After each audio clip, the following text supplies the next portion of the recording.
Mapendo. Ndo Kwa jina naitwa Mrs. Daniel Ivo Kipeta. Vijana kutoka parokia Mtakatifu Clara Mongolandege, tuko hapa kwa ajili ya kuwatakia heri ya Krismasi na mwaka mpya. Sisi kama familia Mr. and Mrs. Daniel tunapenda kutoa shukrani zetu za dhati kwa vijana wote na kuwatakia heri ya Krismasi vijana wote, hasa katika siku hii ya leo ambapo tunasherehekea kuzaliwa kwake Bwana wetu Yesu Kristo. Basi tukiwa kama vijana ambao tumeingia katika wito mtakatifu wa ndoa, tunapenda kutoa neno la kuwaasa au kuwasihi au kuwapa motisha vijana wenzetu kama sisi, vijana wenzetu wenye umri kama wa kwetu, basi kuingia katika wito huu mtakatifu wa ndoa. Si jambo jepesi, pia si jambo gumu, ila inahitaji kujitoa, inahitaji kujikabidhi kwa Mwenyezi Mungu, kuomba na kumuomba Roho Mtakatifu, kumuomba Bikira Maria, kusali novena kwa ajili ya kumuomba ili akupatie mwenza wako ambaye mtaendana katika mienendo yenu ya maisha. Na hakika Mungu siku zote huwa anajibu maombi pale unapojikita katika sala, katika novena, hasa ndipo tunaweza kupata zile neema za Mungu na baraka zake zinatushukia na kuweza kuona wokovu wake. Hivyo basi sisi kama familia tunapenda kuwashukuru, pia tunapenda kuwahasa vijana waweze kuingia katika wito mtakatifu huu wa ndoa. Mimi kama Mrs. Daniel napenda kuwahusia au kuwaasa, karibuni sana katika grupu letu au katika kundi hili la ndoa. Ndoa ni la jamani, karibuni sana. Pia tunatakia heri ya Christmas na mwaka mpya. Nawapenda. Nawapenda sana.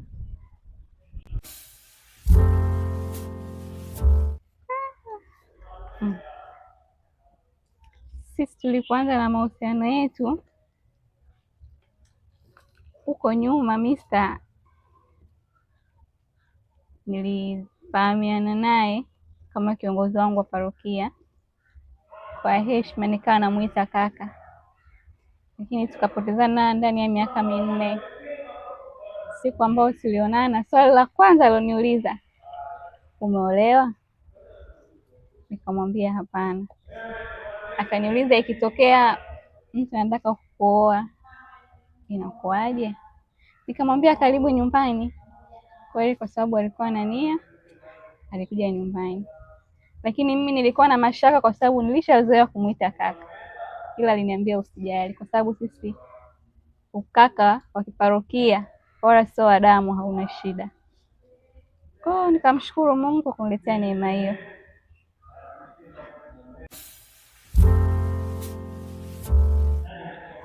Kiukweli mpaka siku ambayo tarehe ya ndoa imetajwa, yaani wameleta tarehe ya ndoa, ndo nikaamini. Kwa sababu kwanza nilikuwa siamini, naona kama ananitega au vipi, lakini mambo yalikuwa yanaenda taratibu taratibu. Tarehe ya ndoa ilipotoka nikaamini. Pia tulipoanza mafundisho, ila siku niloamini kabisa yenyewe kwenye ndoa.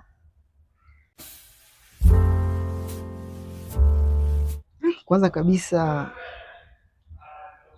kiukweli kwangu mimi lilinivunja moyo. Nilivunja moyo kiukweli, kama mtoto wa kiume au kama mwanaume unapomfuata binti kwa nia ile ya ya kutaka kuunganika pamoja kama familia, alafu akakupa majibu kama hayo kwa haraka haraka, lazima utavunjika moyo.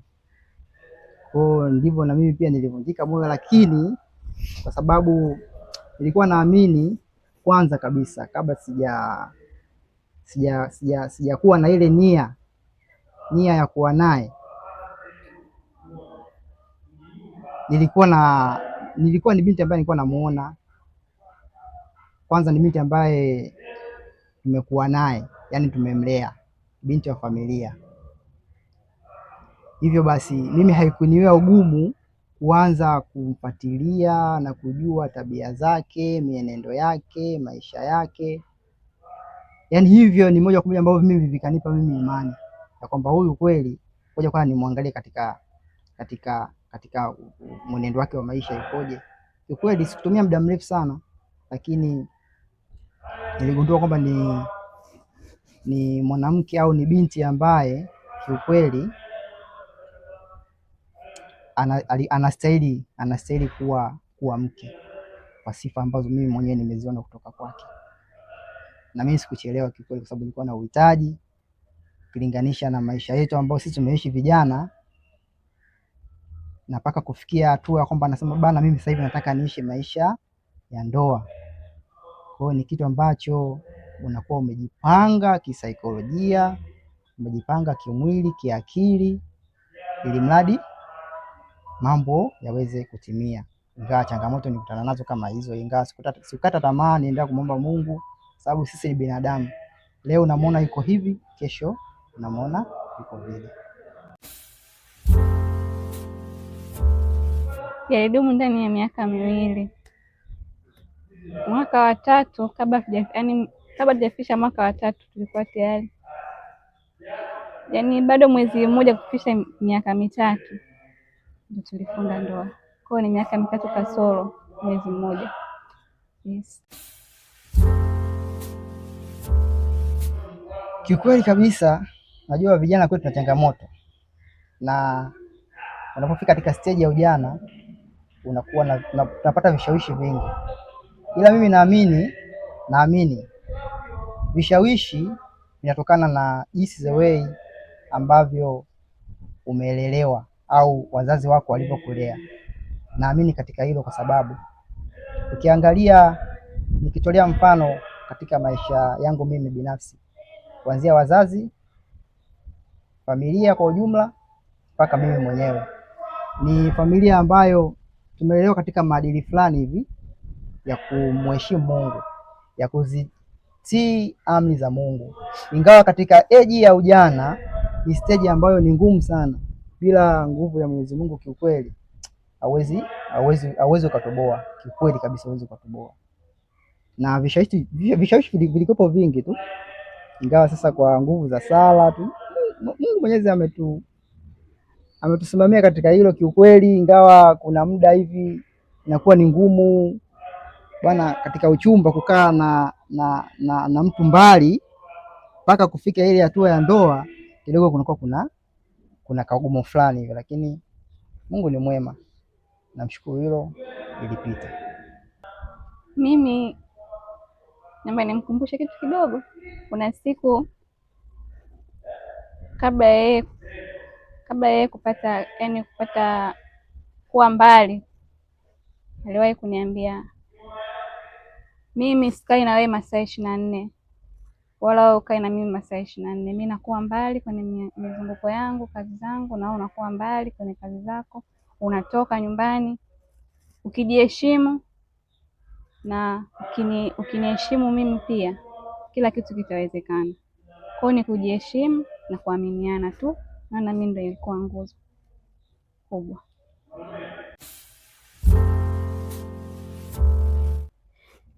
Kwa kweli, kwa upande wangu,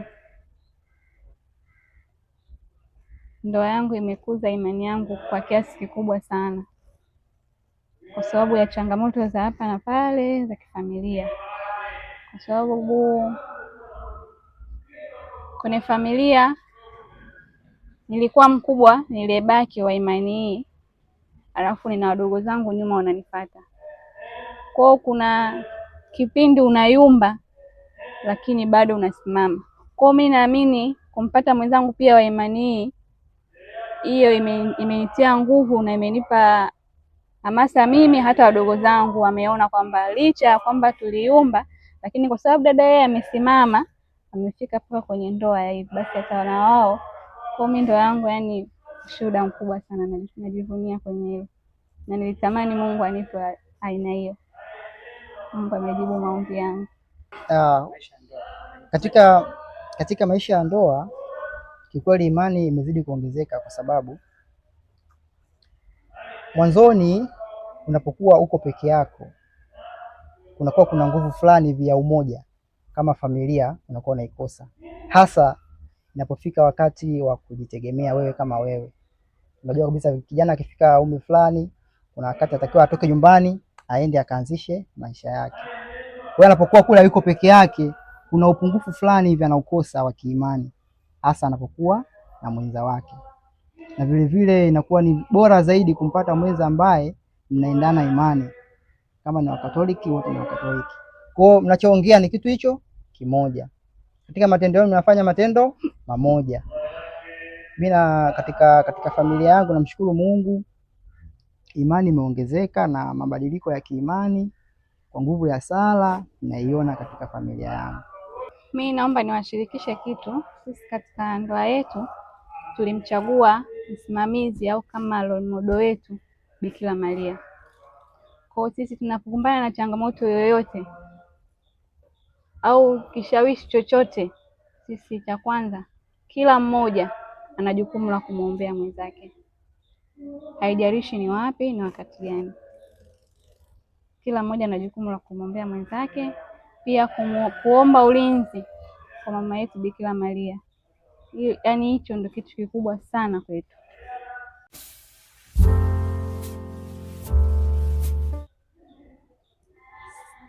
Sikumbuki natoka hapa, lakini nakumbuka Bwana ndiye mchungaji wetu na situpungukiwa na kitu. Hilo ndo nalolikumbuka, hilo tunalolitumia sana. Ambacho nilikuwa nakipenda sana kutoka kwake kabla ya kuingia kwenye ndoa ni upole. Ingawa vipo vingi, lakini cha kwanza ni upole. Lakini nilipoingia kwenye ndoa kuna vitu vimezidi kuongezeka ambavyo vinaendelea kunivutia zaidi na zaidi, ambavyo vinanifanya niendelee kumpenda na kumweka karibu yangu. Heshima, upendo, ana roho ya usikivu, pia ni mbunifu katika maendeleo. Kikubwa nilichokuwa nakipenda na naendelea kukipenda, na naomba Mungu endelee kumfanya awe nacho siku zote.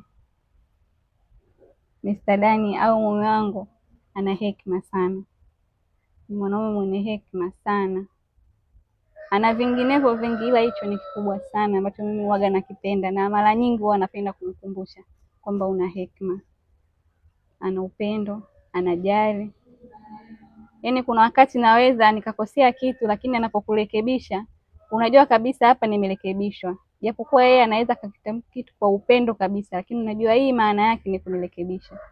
Hiyo ni hekima sana, naye najivunia kwenye hiyo. Hiyo kwa kweli ni changamoto, kuna wakati inanikwaza, maana kuna wakati nategemea hapa atafanya kitu fulani, lakini inakuwa tofauti. Yaani mimi kuna wakati inaenda sawa, lakini kuna wakati inanikwaza, upole uliopitiliza. Hapendi kuniona mimi nakosea. Yaani naweza nikakosea kitu, nategemea kabisa hapa itakuwa hivyo, lakini yeye anazidi kukurekebisha, ndio nauli pale pale kwenye upole uliopitiliza. Ndio najishusha, alafu nazidi kumfanya asihisi kwamba ndio mdhaifu moja kwa moja au labda nimeteleza. Kwa hiyo kama najishusha ili kumfanya na yeye asijisikie vibaya kwamba kwa sababu mimi ni mpole ndio maana ananifanyia hivi. Mimi najishusha kama mwanamke, tunaongea, namshukuru Mungu ananisikiliza, tunasikilizana, mambo yanaenda. Kwa kweli namshukuru Mungu kwenye hiyo. Kama binadamu kikweli akosi changamoto. Kwa kitu ambacho anaweza akakifanya mimi nikachukia au ikawa changamoto kwangu, sana sana labda nikawa nimeongea kitu alafu yeye akaja juu zaidi yangu, hapo kidogo ndio kunakuwa mimi nanipa sana changamoto na huwa nakasirika. Ila tu kwa sababu the way jinsi nilivyo, wanasema kwamba mtu mpole huwa aongei. Yaani na kitu ambacho mimi kwenye nafsi yangu akikifanya mtu kiwa tofauti, huwa sipendagi kuongea sana, nitakaa kimya, lakini huwa bado kinakuwa kipo moyoni, na jinsi ya kukiondoa, uzuri wake ananifahamu kwamba nikikasirika katika namna fulani anajua ni namna gani ya kuweza kunituliza. Kwa maana yake udhaifu wangu anaujua na mimi udhaifu wake naujua. Kwa maana tunatuyumbi katika ndoa yetu, ingawa changamoto zipo, lakini tunarekebishana. Cha kukasirika, cha kunikera mimi, naweza nikasema labda tu ile hali ya ukiongea kitu, labda nikimwambia kitu fulani hivi kama hajakipenda, huwa na react kwa haraka. Ndio kitu ambacho huwa nakumbuka sana, na ndivyo inanifanya kwamba niwe najaribu kutafuta njia nyingine, lakini najikuta nafanya, lakini anakuwa na ile hali ya kureact haraka. Kwa kitu ambacho ni kizuri ambacho sitokuja kukisahau ni upendo. Yaani upendo, tafsiri ya upendo katika familia yetu sisi ni kitu ambacho ndio tumekiweka mbele zaidi kuliko vitu vingine. Tuwe tuna furaha, tuwe hatuna furaha, upendo tunauweka karibu sana. Katika namna gani? Huenda tumekaa labda labda nimetoka kazini, nimekaa nimepumzika, basi anakuja nakaa karibu, tunapiga story. Yaani tunaendelea kujenga ule upendo. Nafikiri hiko ndio kitu ambacho nakipenda na sitokuja kukisahau, huwa nakikumbuka sana.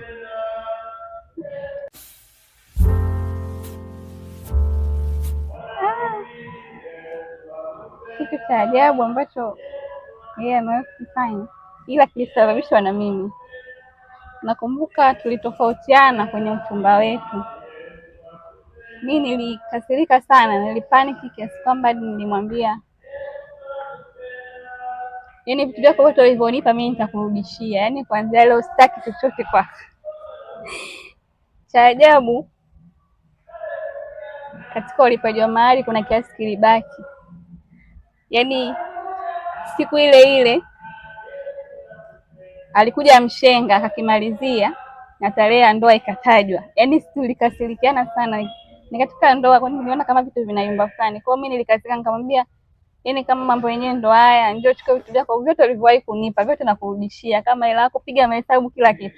Sasa cha alipoona vile, alikuja na mshenga, japo ya kufika, ila alikuja mshenga akamaliza na tarehe ya ndoa ikaletwa. Yaani kitu ambacho mimi nishangaa cha ajabu, kwa alikuwa ananitega au ilikuwa nini? Yaani kitu hicho mimi nikifikiriaga nabaki nacheka au unashangaa, ila namshukuru Mungu ni katika tu changamoto za maisha. Hamna, sio kwamba nilikuwa namtega. Unajua mtu tayari, yaani ukishampenda mtu na ukishakuwa na malengo naye, hata ukimkwaza lazima utatafuta njia ya kuweza kumfanyaje, kumtuliza, kwa sababu ukishakaa naye unamjua madhaifu yake. Huyu akiwa hivi nifanye hivi, akiwa hivi nifanye hivi. Kwa hiyo inategemea na hilo kosa lenyewe ambalo umemfanyia. Kwa hiyo kama una mapenzi naye na una malengo naye, basi utatafuta njia ambayo inaweza kumweka sawa ili mambo yaweze kunyooka. Kwa hiyo mimi ndio nilitumia hiyo njia, sababu nikajua hapa ili sababu tutakuwa hii issue itakuwa ni hii. Kwa nikinyosha hapa patakaa sawa. Basi tumaliza pale na hivyo basi furaha ikaongezeka. Jambo likaenda mpaka sasa hivi tuko hapa.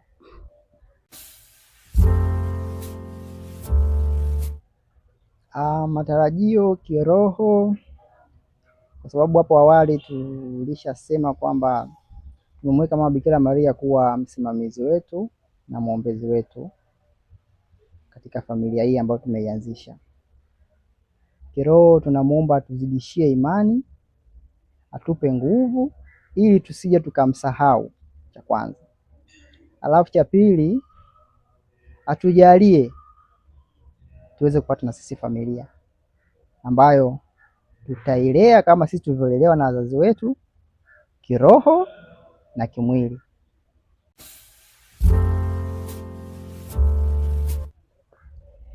Kwanza kabisa, mimi napenda kuwashauri vijana ambao bado hawajaingia katika wito huu wa ndoa waingie, kwa sababu muda haumsubiri mtu kwamba mpaka ifike muda fulani ndo nitafanya kitu fulani. Pale Mungu atakapokuwa amekuonyesha na amekupa nguvu, amekupa uwezo wa kusema kwamba mimi, au nafsi yako ikasema na mimi nahitaji kitu fulani, na kweli ukamuomba yeye akakupatia, basi kitimize. Mfano mzuri ndo kama sisi tulichokifanya. Kiukweli nilikuwa natamani sana, muda umefika, naona kama vile muda unazidi kwenda, kwa nini mimi sijaingia katika wito wa ndoa? Sijapata mwenza wangu ambaye nitaishi naye katika maisha haya ya ndoa. Basi kwa nguvu ya Mungu kamuomba Mwenyezi Mungu anipatie mchumba ambaye ataendana na mimi, tutakubaliana kuishi pamoja kama wanandoa. Basi Mungu akanijalia hilo, nikawa nimempata mwenzangu.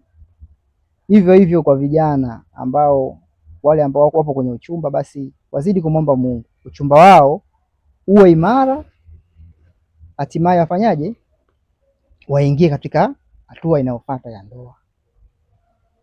Kiukweli ndoa ni raha sana, ingawa ukikaa huku nje kama hujaingia unaweza ukasema ndoa ni ngumu. Mbona watu wakiingia kwenye ndoa wanagombana, wengine wanapeana talaka, wanaachana, wengine wanasalitiana, lakini hapo hapo kuna wengine wanafanana, unaona.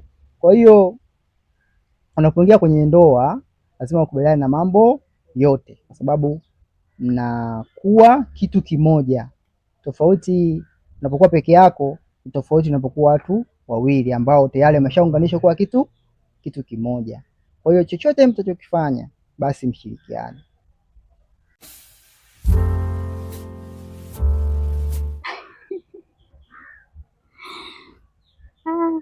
Simu yangu kama nguo yangu nilovaa nyama, kama nguo yake alovaa, japo imepotea kidogo.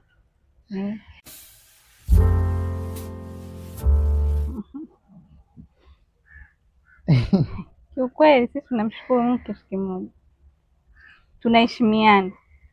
Kwa hiyo chochote kinachotokea inabaki tu kila mtu na ushabiki wake. Japo mimi kuna muda naumia, hata ikicheza Yanga sipendi, yani nachukia, ndio hata nizime TV, lakini kwa sababu namheshimu mume wangu natulia, na yeye akijua nimefungwa na nitafutia kinywaji ninachokipenda, ananipa nipoze machungu. Nashukuru kwenye hilo. Hapana, kwa kweli naipenda Simba sana, yaani hata kuniuliza kwa nini naipenda sina majibu, ila naipenda kwa sababu tangia nimeweza kujielewa ni timu ambayo ndio nimeanza yaani nimejikuta naipenda na mpaka leo naipenda. Sijawahi kubadilisha wala kuwaza kama nitabadilika hata siku moja.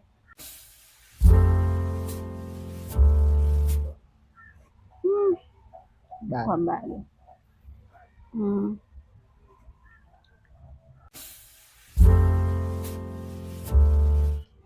Nakumbuka kwanza hakunipa hongera, kama nakumbuka alikasirika, lakini yeye alikasirika moyoni, ila usoni alionekana na furaha. Mimi nilikuwa nishajua tu, lakini kiukweli hakufurahia kabisa. Ile pale ambao nakumbuka tulikuwa kwenye uchumba, ile tulifungwa goli 5 Simba.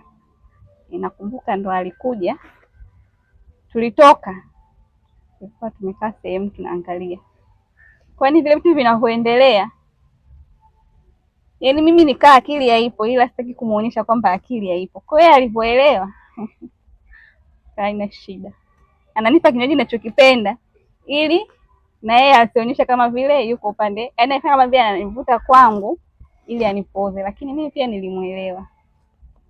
Ilikuwa bado tujaingia kwenye ndoa, kwa hiyo hatuweza kuandaa chochote kufanya.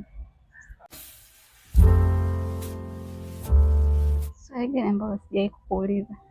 Mbona kama swali ya mingi nimeshamuuliza? Swali mengi mbona kama nilishamuuliza? Uliza. Mimi lipo. Labda niulize. Mimi nitakuuliza kidogo swali gumu.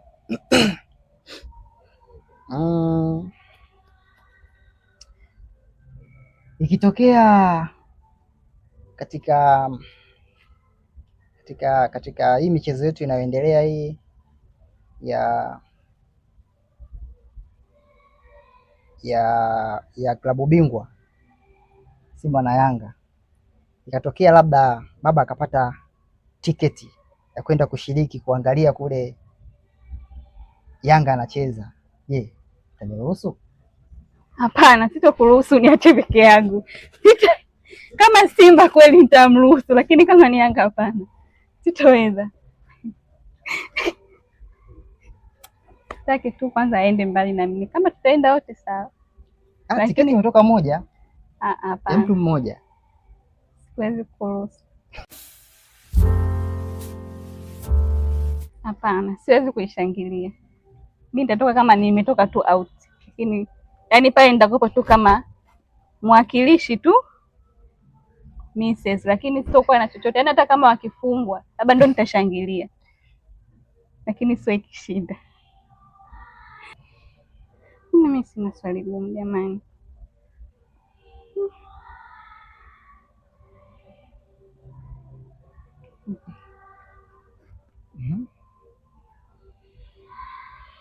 Karibu. Una mtihani.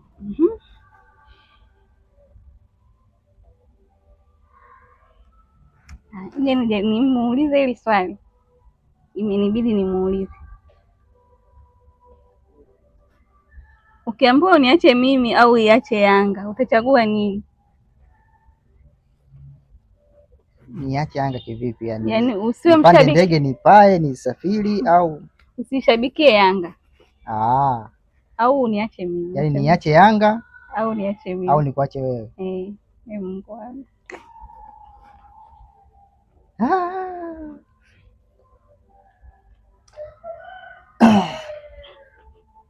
Hapo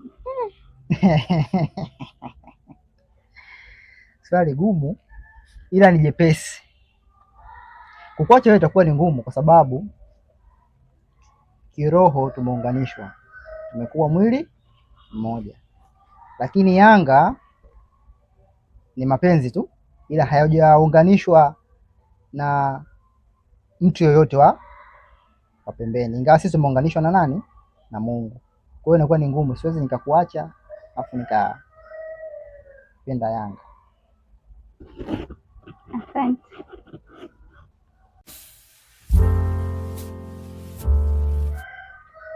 Wa kwanza baba. Kulingana na waga, kuna muda ukifika ofisini kwake waga anapeana shift ya kupandisha bendera. Kwa hiyo anakuwa wa kwanza kuamka akapandisha bendera.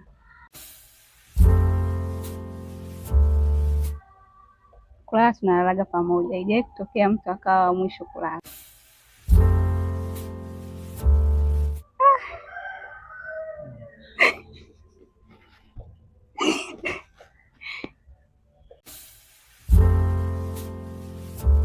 Sisi tunasaidiana.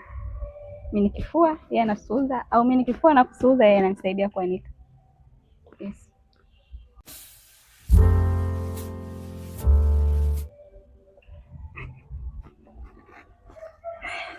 Hata yeye pia ni fundi. Mmoja mmoja ananifikiaga, namshukuru Mungu.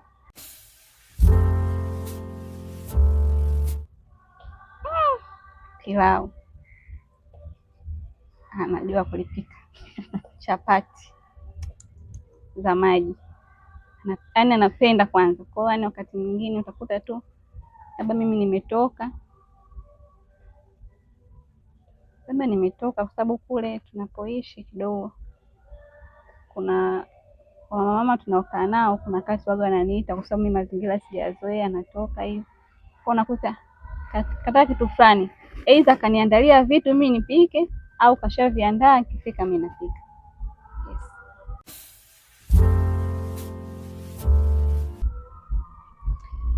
Anapenda sana chipsi. Chipsi za kupika, hata kama ndio nimpikie yale, ila asisikie kati napika. Yaani apike, yaani nizipike, naweza kaa naziandaa mimi, yeye anatoka napika.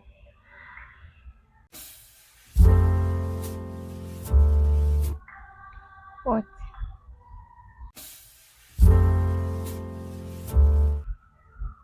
Hakuna.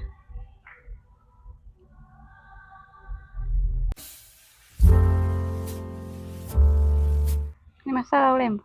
Mimi napenda sana wanja.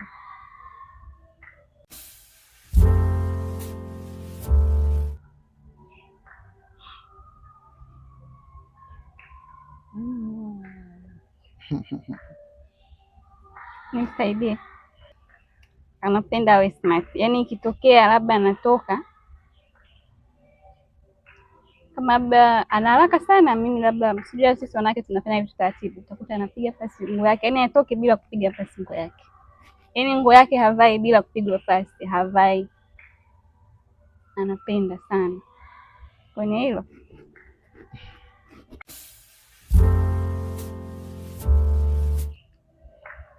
Nguo fupi sana sana ambazo zinavuka magoti.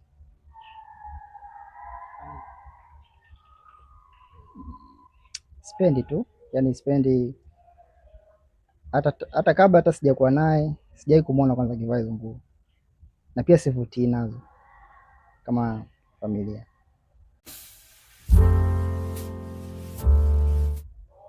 Beach au swimming sana.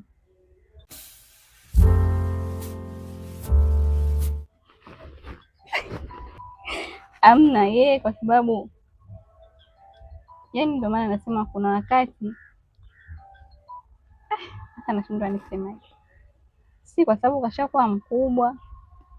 Yes. Kuna vitu yaani hata kama anavifanya kwa kiasi. Inawezekana mimi nikawa sijui kuogelea zaidi yake, lakini ananionyeshia kwamba mimi ndo naweza. Pengine kwa hekima tu ananifanya nionekane mimi bora zaidi.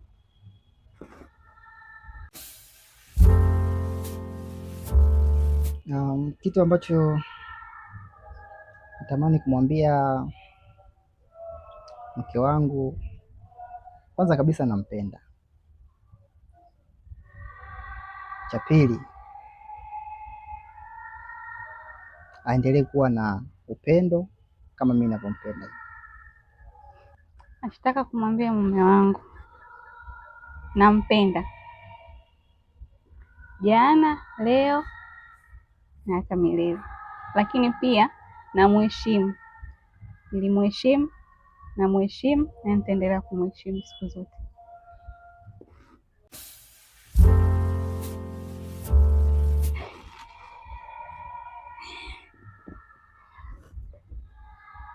Bibi, Naomba kumhagi.